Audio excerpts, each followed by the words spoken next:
So I'm Kimora Amour, pronouns she in drag, he out of drag. I'm Spring, and my pronouns are they, them. My name's Saffron. I'm Eve. Nice to meet you. What are your pronouns? He, them. I'm she, her. My name is Diva. I'm in grade 4, and I'm 9. They, them. And why they, them? Well, for me, being able to choose for myself makes me happier in general, and it makes life easier. All right, are you ready? Yeah. Okay. The Courage Across Canada tour is coming to schools across Canada to speak on anti-bullying in the LGBTQ+ community. Some people feel that drag doesn't belong at school. As a student, what do you think about that? I think that it does because it kind of explains how you can be expressive in many different ways, and how it doesn't matter what age you are, what your pronouns are, or what your color or what your skin color is. You can be who you want to be. I feel like we really need drag in school because some students, they feel like they're not human just because they're different. Like, for example, I'm trans, I'm gender fluid. I've changed my gender many times, and I've experienced a lot of transphobia. And I feel like just drag being in school is a really important thing. Drag has always been a protest. Drag has always been something where people have been able to express emotion. If you don't like it, just imagine it's like literally showing kids very fancy and cool dress up, and but instead of just dressing up anything, like showing your identity. Like, I love dressing up. Like, I used to love dressing up so much. I have like all these princess clothes still sitting in my house. Your turn. I asked a question? You ask the question. At my age, how would it have affected you seeing a drag performer speak at your school? I think it would have affected me a great amount.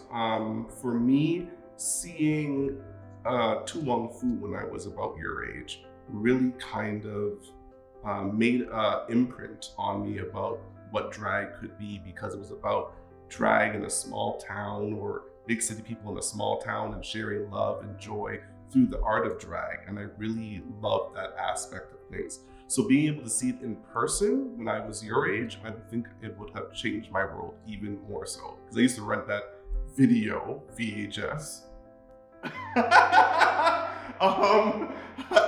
I used to rent it every weekend and just watch it over and over again. When was the first time you started drag, and did you ever feel comfortable to come out to your parents that you want to be a drag queen, and did they respect that? It's a really good question. I started doing drag when I was like 23, 24. I was a pretty late bloomer as far as drag goes. And it was just something that I just felt a calling to. And I started, practicing with makeup. I just, hunkered down in my room for like a week, and I just did my makeup every single day.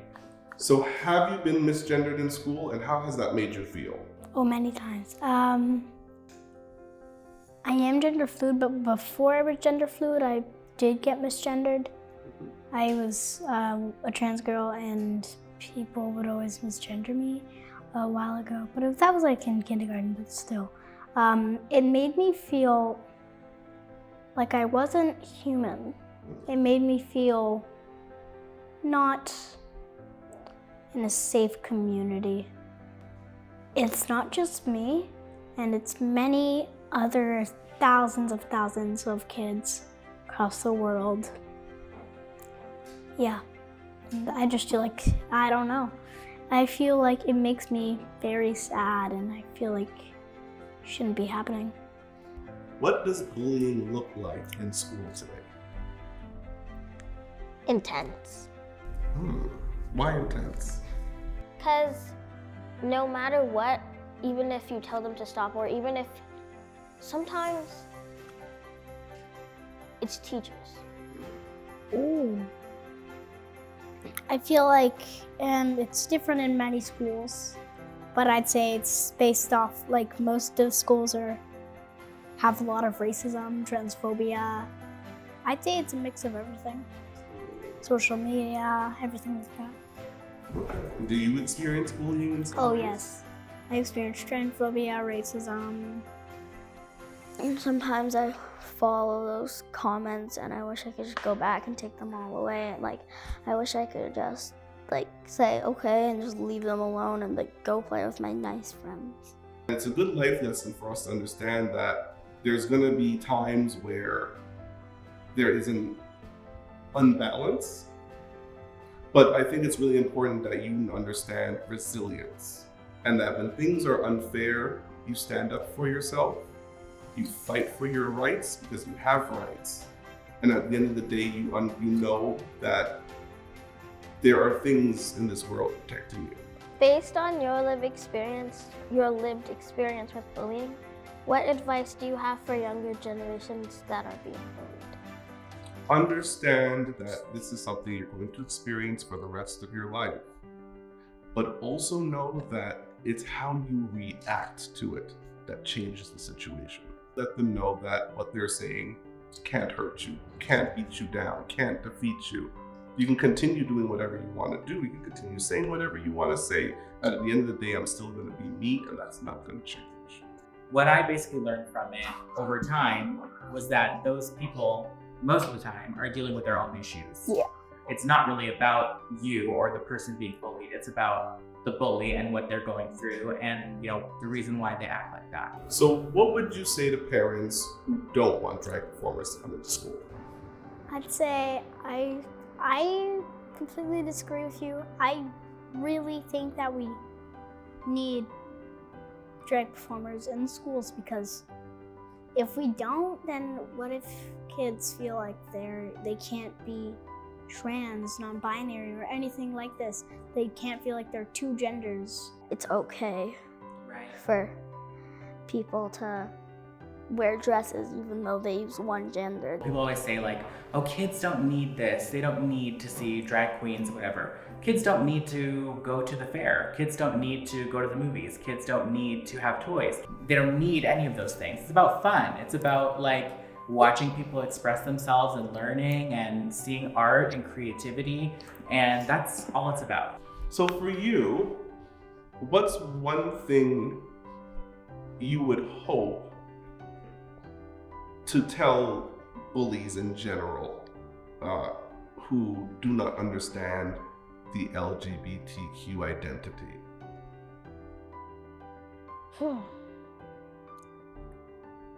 Calm down. Stop. Breathe and listen. You need to relax and realize that what you're doing is wrong. It's just not fair. I understand. I very much hope that the next generation after my generation has less bullying. Do you have a question for me? I don't know. What kind of questions? I don't Somebody give me a question. What is your hope for the future and how LGBTQ students are treated in school? That like everybody in my class has been bullied like at least once. Right. So I want them to notice that it feels the same way to be bullied and bullying the other person.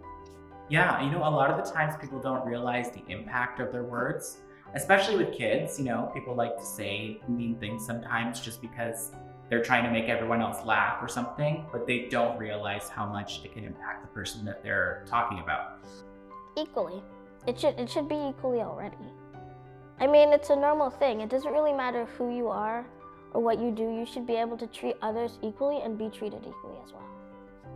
Knowing that as a trans kid, being gender fluid and having all these bad experiences with bullying, I'd say I hope that schools have gotten used to the students being LGBT and in that community. I hope in the future, the adults understand that they make the rules, and setting up the rules to help support you guys in your growth in your understanding, in your finding yourselves, that having a safe space for everyone, having a place where everyone feels included, can only do better.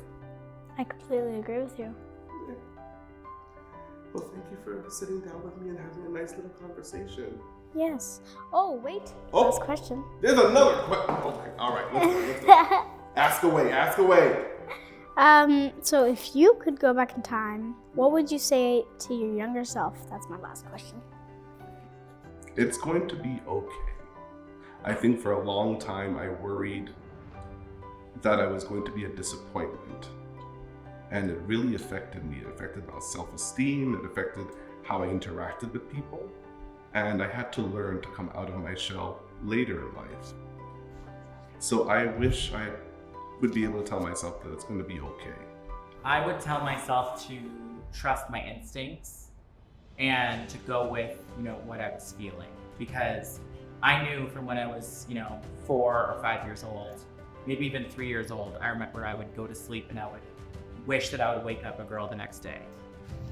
I'm so proud of who you are. And I want you to continue growing. And I want you to continue being the most amazing human I've ever met. You're going to do wonderful things, and I want you to remember that. I just wanted to comment on your dress. I love it. Thank you. I like a little leopard print. It makes me happy. It's comfy.